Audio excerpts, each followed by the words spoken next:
So guys, suasana KLIA pukul 6 pagi. Ramai kereta.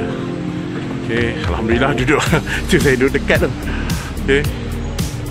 Alright, let's go.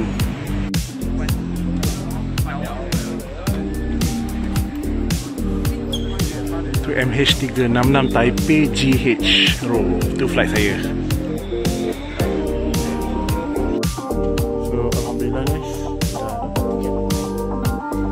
check in hari ni dekat business. Sebab hari ramai sangat orang. Baru dah datang pukul 6 pagi pun dah ramai orang. Dahsyat. Alright. So guys, ni kawasan Aerotrain. Okay, nak pergi lounge sekejap sebab dia kata gate C4 tak jauh pun. So kita still ada masa. Okay, so ni tempat Aerotrain.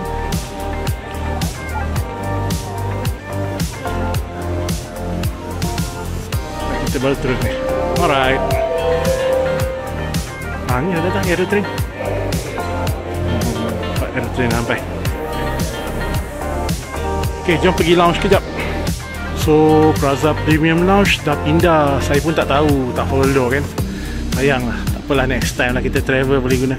So dia dekat main building Lepas dia daripada customs check tu, dia kata jalan straight tu kan Aerotrain, belok kiri tu dekat situ.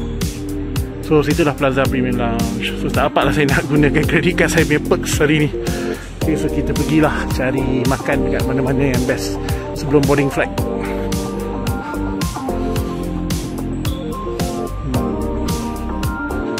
Juga kedai kat sini, kedai makan. Royal Chocolate.